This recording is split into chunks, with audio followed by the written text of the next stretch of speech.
আসসালামু আলাইকুম ইব্রাহিম, আশা করি তোমরা সকলে ভালো আছো। আলহামদুলিল্লাহ, আল্লাহ তাআলার অশেষ রহমতে আমি ভালো রয়েছি। তো আমরা বিগত ক্লাসের মতোই আজকে আমরা নতুন আরেকটি ভিডিও নিয়ে উপস্থিত হয়েছি। আমরা 7টি ক্লাস কিন্তু অলরেডি করে ফেলছি। যারা এখনই ওই ক্লাসগুলো করোনি তারা অবশ্যই ক্লাসগুলো করে আসবে, তাহলে তোমরা কিন্তু এগুলো ভালো করে বুঝতে পারবে। তো আজকে আমরা আলোচনা করব বেসিক টু অ্যাডভান্স লেভেলের রাইট ফর্মস অফ ভার্ব, অর্থাৎ ভার্বের সঠিক রূপ। আমরা আজকে আলোচনা করব ভার্বের সঠিক রূপ। আমরা কিন্তু শিক্ষা জীবনে এই রাইট ফর্ম অফ ভার্বকে কিন্তু খুবই ভয় পেয়ে থাকি। আসলে কিন্তু ভয় পাওয়ার কোনো কারণ নেই। আজকে আমরা একবারে সহজভাবে যেভাবে শিখলে আমরা সারা জীবন মনে রাখতে পারবো, ঠিক সেভাবেই কিন্তু আমরা আজকে ক্লাসটি করব। তো যারা এখনো খাতা কলম নিয়ে বসনি, অবশ্যই খাতা কলম সামনে নিয়ে বসবে। আমরা আজকে একবারে শর্ট টেকনিকে শেখার চেষ্টা করব এবং আমরা যাতে সব দিন মনে রাখতে পারি এবং সব জায়গায় আমরা ভালো করতে পারি। অ্যাডমিশন, বিসিএস, মানে ক্লাসের পরীক্ষা, সব জায়গায় যাতে আমরা ভালো ফলাফল অর্জন করতে পারি, এই জন্য রাইট ফর্ম ভার্ব আমরা টেকনিক অনুযায়ী শিখব। তো আমরা শুরু করি ভার্বের যে বিষয়গুলো আমাদের খুবই প্রয়োজনীয় সেই বিষয়গুলো নিয়ে আমরা আলোচনা করি। ভার্বের রূপ সমূহ। ভার্বের আমরা কিন্তু এতদিন কিন্তু জেনে আসছি ভার্বের কিন্তু 3টা রূপ। আসলে কিন্তু ভার্বের মূলত 6টা রূপ রয়েছে। তো 6টা রূপ রয়েছে, এই 6টি রূপ কি কি সেটা নিয়ে আমরা আলোচনা করব। একটা হচ্ছে মেইন ভার্ব, অর্থাৎ মেইন বা বেস ফর্ম, ভার্বের বেস ফর্ম। 2 নম্বর হচ্ছে পাস্ট ফর্ম। 3 নম্বরে রয়েছে পাস্ট পার্টিসিপেল ফর্ম, অর্থাৎ মেইন ভার্ব মানে ভার্ব 1 যেমন গো, পাস্ট ফর্ম যেমন ওয়েন্ট, পাস্ট পার্টিসিপেল ফর্ম যেমন গন। তাহলে মেইন বা base form, past form, past participle form, ES form, অর্থাৎ ভার্বের প্রেজেন্ট ফর্মের সাথে যখন ইএস হয়, ইএস ফর্ম যেমন গোস।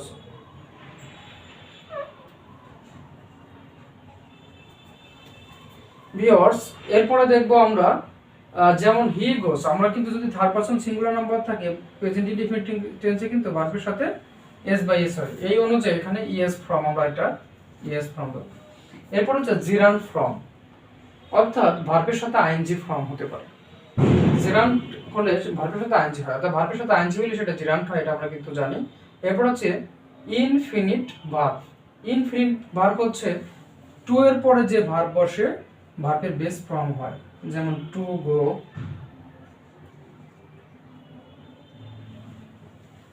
তো আমরা কিন্তু এখন জানলাম যে ভার্বের 6টা ফর্ম থাকতে পারে। একটা হচ্ছে মেইন ভার্ব বা বেস ফর্ম, পাস্ট ফর্ম, তারপর হচ্ছে past participle form, ES form, gerund form, infinitive form. তো যখন আমরা কিন্তু দেখব যে অর্থাৎ এখানে একটা জিনিস আমাদেরকে জানতে হবে, সে বিষয়টি হচ্ছে ভার্বের যে ফর্মগুলো রয়েছে, অর্থাৎ এখানে 6টি ফর্ম রয়েছে, 6টি ফর্ম আমাদের এই 6টি ফর্ম সম্পর্কে জানতে হবে। এরপরে আমাদের যে বিষয়টি জানবো সে বিষয়টি হচ্ছে modal auxiliary verb. Modal auxiliary ভার্বের ক্ষেত্রে কিন্তু 2টি নিয়ম রয়েছে। আমি এই 2টি নিয়ম এখানে কিন্তু লিখেছি এবং আমরা শর্টকাট শিখব যে এই 2টি নিয়ম কিভাবে আমরা ব্যবহার করব। যেমন মডাল ভার্বের পরে ভার্বের প্রেজেন্ট ফর্ম হবে, অর্থাৎ বেস ফর্ম হবে। Modal plus be plus verb 3, অর্থাৎ মডাল ভার্বের পরে যদি বি থাকে, মডাল ভার্ব তারপর হচ্ছে বি, তাহলে ভার্বের পাস্ট পার্টিসিপেল ফর্ম হবে, অর্থাৎ ভার্বের 3 নম্বর ফর্ম হবে। যেমন দ্য প্রবলেম ক্যানটা হচ্ছে মডাল ভার্ব, তারপরে বি আছে, এরপরে যে ভার্বটা হবে ভার্ব 3 হবে। যেমন সলভ থেকে সলভড হয়েছে। তাহলে কিন্তু আমরা এখন জেনে গেলাম যে মডাল ভার্বের পরে দুটি নিয়ম আমরা ফলো রাখবো, মনে রাখবো। মডাল ভার্বের পরে এখানে যে মডাল ভার্বের পরে যদি এখানে মডাল ভার্বের পরে ভার্বের প্রেজেন্ট ফর্ম হবে, মডাল প্লাস বি যদি থাকে প্লাস ভার্ব 3 হবে। এবং মডাল ভার্বের আরো অনেক নিয়ম রয়েছে, সেগুলো আমরা দেখব। যে প্রথমে আমাদের যে নিয়মটা ছিল হচ্ছে, তো ভিউয়ার্স আমরা এখন দেখব যে প্রথম যে আমাদের 1 নম্বর নিয়মটা ছিল হচ্ছে ভার্বের বেস ফর্ম, অর্থাৎ ভার্বের প্রেজেন্ট ফর্ম। তো আমরা প্রেজেন্ট ফর্মের ক্ষেত্রে আমরা এখানে দেখব, যেমন এখানে আমরা দেখব, যেমন আই গো টু স্কুল, আমি স্কুলে যাই, এটা প্রেজেন্ট ইনডিফিনিট টেন্সে রয়েছে। প্রেজেন্ট ইনডিফিনিট টেন্সের ক্ষেত্রে subject plus verb on plus object. Subject যদি থার্ড পারসন সিঙ্গুলার হয় তাহলে মূল ভার্বের সাথে এস বাই এস যোগ হবে। এটা একটু বুঝে নিলেই হবে। সাবজেক্ট যদি থার্ড পারসন সিঙ্গুলার নাম্বার হয় তাহলে মূল ভার্বের সাথে এস বাই এস যোগ হয়। এখন যে প্রশ্নটা এখানে রয়েছে যে এখন আমরা কিভাবে জানবো যে কোনটা কোন পারসন, তাহলে কিন্তু আমাদের এখান থেকে বিষয়টা খুবই ক্লিয়ার ভাবে বুঝতে হবে। যেমন আই, উই এগুলো হচ্ছে ফার্স্ট ফর্ম, মানে ফার্স্ট পারসন। তো ফার্স্ট পারসনের ক্ষেত্রে ভার্বের বেস ফর্ম বসবে, এস বাই এস যোগ হবে না। তাহলে প্রেজেন্ট ইনডিফিনিটের ক্ষেত্রে যদি ফার্স্ট পারসন থাকে তাহলে ফার্স্ট পারসন এবং সেকেন্ড পারসন থাকলে তাহলে কিন্তু ভার্বের বেস ফর্ম বসবে, ভার্বের সাথে এস বাই এস হবে না। তো আমরা তো বুঝলাম যে 1 নম্বরে ভার্বের বেস ফর্ম বসবে, বেস ফর্ম। 2 নম্বর হয়েছে ভার্বের পাস্ট ফর্ম। তো ভার্বের পাস্ট ফর্মটা আমরা যেমন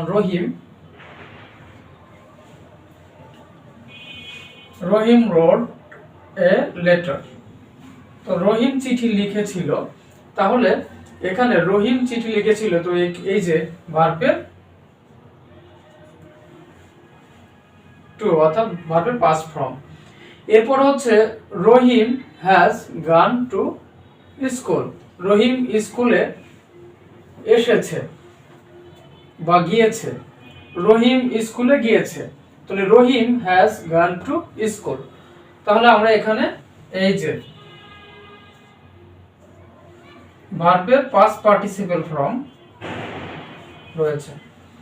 এরপরে আমাদের এই যে রহিম গোজ টু স্কুল, এই যে ভার্বের সাথে এস বাই এস, এস অথবা ইএস যোগ করা হয়েছে। কেন যোগ করা হয়েছে? প্রেজেন্ট ইনডিফিনিটের ক্ষেত্রে আমরা জানি যদি থার্ড পারসন সিঙ্গুলার নাম্বার হয় তাহলে মূল ভার্বের সাথে এস বাই এস যোগ করে দিলেই হবে। তাহলে আমাদের 4 নম্বর নিয়ম পর্যন্ত আমরা বুঝলাম। এরপরে 5 নম্বর নিয়মটা আমাদের ছিল হচ্ছে জিরান্ট। আমরা এখন জিরান্ট বলতে কি বুঝি? জিরান্ট হচ্ছে যে কোনো ভার্ব, মানে কোনো ভার্বের সাথে যদি আইএনজি যুক্ত থাকে সেটাকে কিন্তু আমরা জিরান্ট বলি। আর ওই জিরান্ট কিন্তু নাউনের কাজ করে। জিরান্টের সাথে অর্থাৎ ভার্বের সাথে যখন আমরা আইএনজি যোগ করি সেটা কিন্তু নাউন হয়ে যায়, নাউনই হচ্ছে জিরান্ট।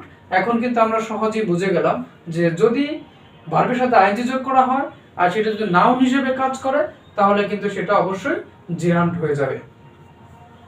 তাহলে যে walking is called best exercise, তাহলে walking is called best exercise.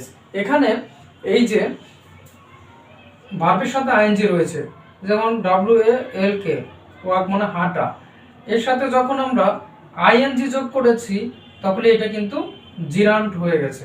তো জিরান্ট হয়ে গিয়েছে, তাহলে কিন্তু আমরা এখন বুঝলাম যে জিরান্ট। তো আমরা ওখানে কিন্তু দেখেছিলাম যে জিরান্টের একটা নিয়ম ছিল, তাহলে আমরা কিন্তু জিরান্টটা বুঝে গেলাম। জিরান্টের পরে ভার্বের বেস ফর্ম হবে। এরপরে হচ্ছে I want to it something বা সামথিং, তো আমি কিছু খেতে চাই। তো এখানে আমরা বলেছিলাম আমাদের 6 নম্বরটা নিয়মটা ছিল যে ইনফিনিটিভ,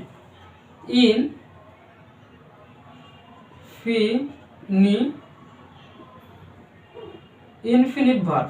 তাহলে ইনফিনিট ভার্বটা হচ্ছে যে টুর পরে যে ভার্বটা থাকে সেই ভার্বটাকে বলা হয় ইনফিনিট ভার্ব। যেমন আই ওয়ান্ট, আমি চাই, টু ইট সামথিং, কিছু খেতে, আমি কিছু খেতে চাই। তো এখানে এটা হচ্ছে ফিনিট ভার্ব, আর এই যে টুর পরে যে ভার্বটা রয়েছে ইট, এটা হচ্ছে ইনফিনিট ভার্ব। ইনফিনিট ভার্ব সবসময় প্রিপজিশনের পরে বসবে, অর্থাৎ টুর পরে বসবে। এখন কথা হচ্ছে এখানে প্রিপজিশন, এখানে কিন্তু টুটা কিন্তু প্রিপজিশন হিসেবে কাজ করেনি, টুটা কিন্তু এখানে কনজাংশন হিসেবে কাজ করেছে। কারণ হচ্ছে আমরা জানি যে প্রিপজিশন বসে হচ্ছে কোনো নাউন অথবা প্রোনাউনের পূর্বে, কিন্তু এখানে কিন্তু আমরা দেখছি যে না, এটা বসেছে ভার্বের পূর্বে। অর্থাৎ এখানে কিন্তু দুটি সেন্টেন্সকে আমরা বলতে পারি যে সংযুক্ত করেছে, অর্থাৎ এখানে আমরা টুকে কনজাংশন বলবো। তাহলে আমরা কি জানলাম, আমাদের 6 নম্বর নিয়মটা ছিল যে যদি টুর পরে কোনো ভার্ব থাকে তাহলে টুর পরে কিন্তু ভার্বের বেস ফর্ম বসবে।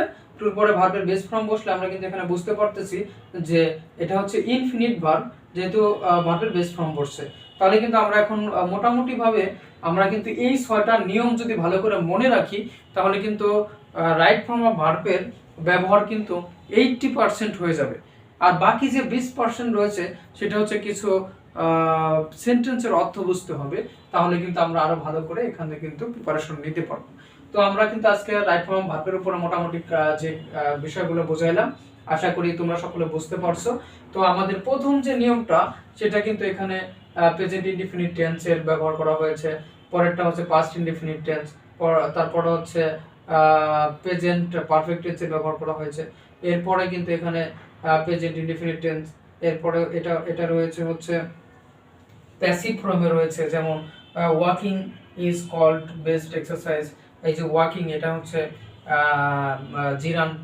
তো জিরান্ট তো আমরা এখানে কিন্তু জানি যে জিরান্টের পর অর্থাৎ মানে ভার্ব প্রেজেন্ট ফর্ম বসবে, আর ভার্বের সাথে যদি আইএনজি হয় তাহলে সেটা কিন্তু যদি নাউনের মতো কাজ করে তাহলে সেটা জিরান্ট হয়ে যায়। মোটামুটি কিন্তু আমরা এগুলো বুঝতেছি।